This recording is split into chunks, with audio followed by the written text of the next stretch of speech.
Series session number 17 में time history analysis, introduction, time history function and outputs. There are 3 types.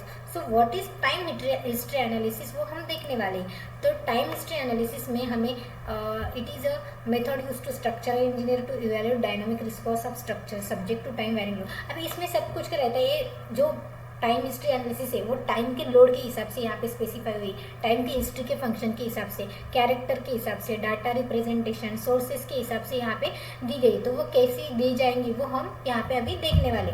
So first of all हम जाएंगे अभी ई tab के software में। ई tab के software में जाने के बाद हम यहाँ पे देखेंगे कि यहाँ पे क्या दिया है अभी कि एक प्लान है। ओके, सो हमें इसमें क्या करना है अभी, हमारा टॉपिक ही है टाइम हिस्ट्री एनालिसिस, जो कि लोड के रिलेटेड आता है। हमने जो जो एनालिसिस देखे सब टाइम वेरिंग लोड या फिर नॉन लीनियर स्टैटिक के लोड, ये लोड के हिसाब से आता है। तो बेसिकली एक थ्योरी का पार्ट इसलिए क्योंकि आपको इसका एक ये पता चलता है कि थ्योरेटिकल पार्ट में होता क्या है। मतलब एक सिंपली देखा जाए तो थ्योरेटिकल में इसका मतलब क्या होता है वो आपको पता होना चाहिए। दैट्स वाई ये यहाँ पे आए। अभी हम देखेंगे नाउ गो टू हियर।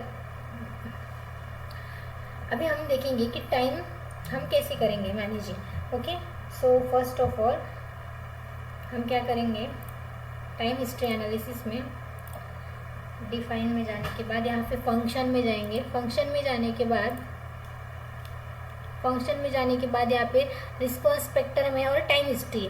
अभी फर्स्ट वाला जो है रिस्पॉन्स स्पेक्ट्रम आता है ये, सो ये वाला अलग आता है। ये भी लोड के रिलेटेड ही है। एज पर आईएस कोड के हिसाब से हम मॉडिफाई कर सकते हैं इस फंक्शन को और ऐड भी कर सकते हैं ग्राफ पेपर के हिसाब से। यहाँ पे दिया है रिस्पॉन्स स्पेक्ट्रम फंक्शन, ये भी इसी में आता है हमारे टाइम इसमें।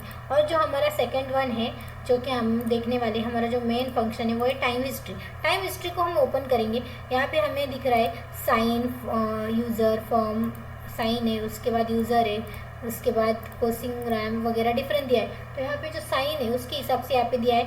यहाँ से फंक्शन ऐड कर सकते हैं, यहाँ से मॉडिफाई भी कर सकते हैं। This is the graph. हाँ, ये ग्राफ के हिसाब से आप मॉडिफाई भी कर सकते हैं। उसके बाद डिलीट कर सकते हैं, ऐड कर सकते हैं फंक्शन आपके हिसाब से, ऐड क्लोज कर सकते हैं। देखो सी यहाँ पे दिख रहा है। ओके,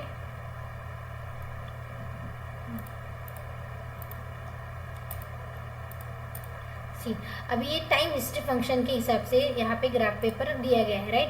तो अभी हम क्या करेंगे, यहाँ पे मॉडिफाई में जाएंगे। मॉडिफाई में जाने के बाद यहाँ पे आरएच रैम दिख रहा है, तो अभी हम यहाँ पे ऐड भी कर सकते हैं। अगेन मुझे ऐड करना है 3, 4, सो ऐड कर सकते हैं इस तरह से, उसमें मॉडिफाई कर सकते हैं।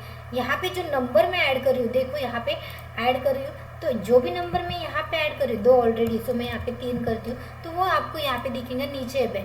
देखो मॉडिफाई हो रहा है, मैंने 3 डाला तो 3 पे मॉडिफाई हुआ। मतलब जो जो मैं नंबर्स डाल रही हूँ उसके हिसाब से ये टाइम हिस्ट्री फंक्शन में ये क्या हो रहा है, डिफाइन होना है।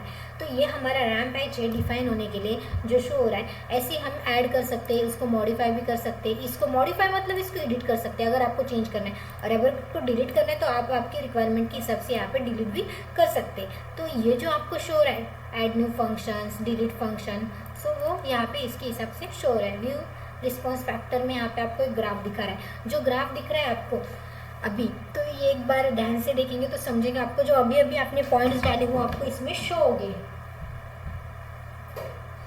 अभी वो पॉइंट्स आपको कैसे शो होंगे कि जो जो पॉइंट्स आपने डाले, डैम्पिंग 0.02, ये जो है ना ये ग्राफ पेपर के हिसाब से हमें यहाँ पे दिए गए response spectrum plot spectrum selected history.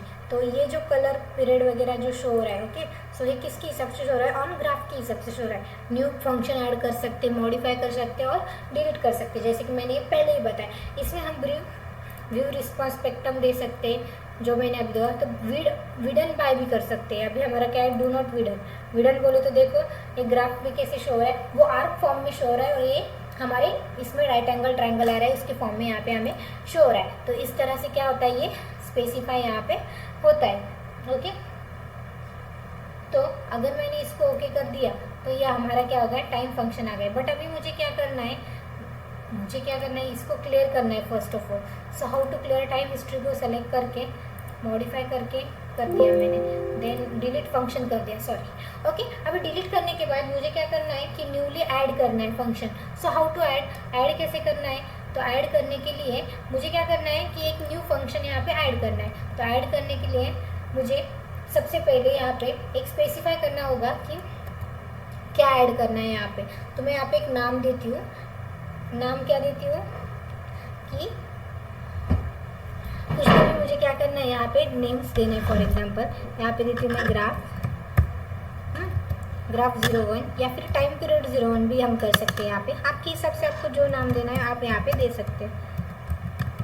Time period 01, okay, time period 01 यहाँ पे दिया गया है। तो अभी हम क्या करेंगे, टाइम पीरियड 01 दिया है,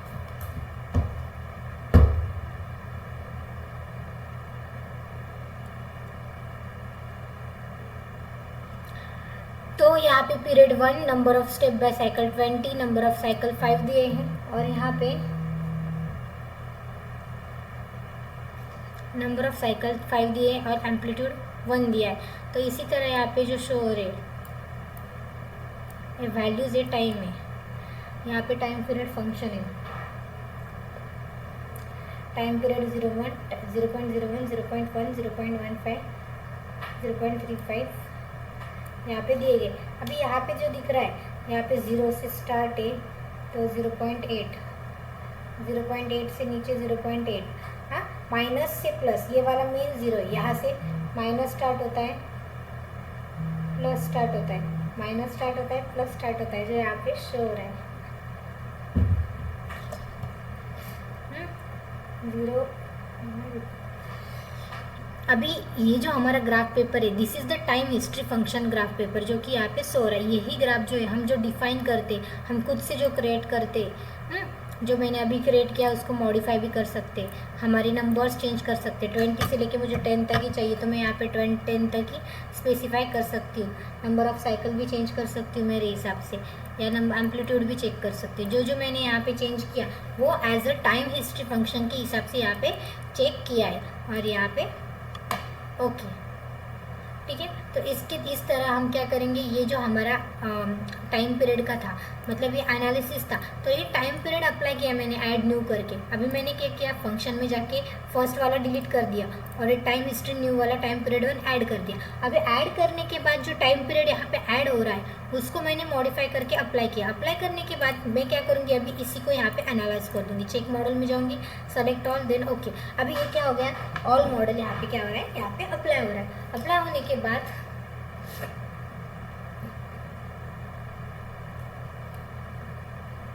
हाँ ओके, अभी क्या हो गया, अप्लाई होने के बाद क्या हो रहा है ये कि model has been check, no warning message was generated, no message generated. मतलब क्या है कि यहाँ पे एरर एक भी नहीं आ रहा है, एक भी एरर नहीं है। मतलब क्या हो गया यहाँ पे कि सब कुछ प्रॉपरली हुआ है जो हमने टाइम ऐड किया है। तो इस तरह से हम हमारा टाइम हिस्ट्री